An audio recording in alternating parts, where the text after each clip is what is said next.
Ito pala mga idol yung kabuuan ng mga tanim ko mga idol. Ito naman po yung ano natin yung talong. Is may pahabol po tayo. Ayan po, nasa ilalim. Ayan, may pahabol tayo niyan. Kasi pag umano na yan, pag nagupas na yan, may kapalit tayo mga idol. Ayan po.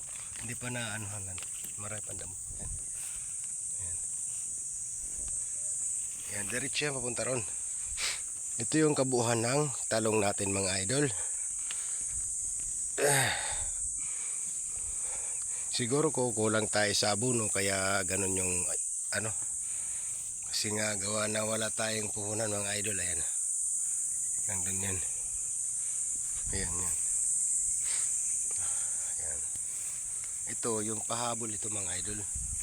Ayan. Ayan. Hanggang doon. Ito naman po yung ano natin, yung sitaw, may halong ampalaya. Ayan. Ayan yung sitaw natin. Ay ano pala, ampalaya halo sa sitaw. Ito naman yung sitaw, yung kasama doon. Ito yung kabuuan ng sitaw natin mga idol. Ayan, ito. Ito po. Ayan naman po yung ano, kasama pa yan.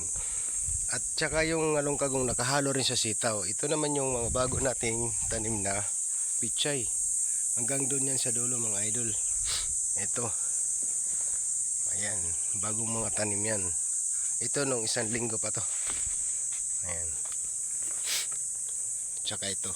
Ito naman po sibuyas ito, sibuyas ahos. Kung tawagin dito, ahos, sibuyas. Ito pa yung kasama na ano, sitaw mga idol. Ayan. Ayan yung kasama pa yung sitaw. Ito yun. Ayan. Di ba? Ito ang kasama doon sa kabila. Ano? Hanggang dito sa dulo yan. Ito ang kabuuan ng mga tanim ko. At ito nga pala yung ano natin, patula. Yung kabuuan ng patula natin. Ayan po, makikita nyo. Mapapansin nyo mga idol, parang naninilaw na.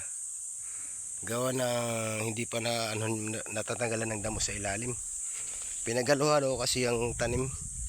May kamuti na, may gaway pa, gabi. Mga idol, ayan po yung ilalim nito. Ayan o. Kasi yung ginawa ko double purpose. May kamuti na tayo sa ilalim. Sa ibabaw may ano pa tayo, may gulay na patula, di ba mga idol? Tama ba ito? Nagawa ko mga idol, ayan po. O di ba? Kamuti sa ilalim yan mga idol.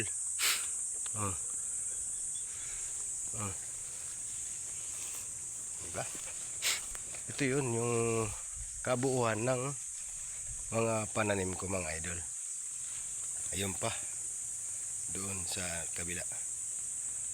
O diba? Tsaka may saging din ako mga idol na ano, nandun pa. Kukunin ko nga mamaya, kunin ko.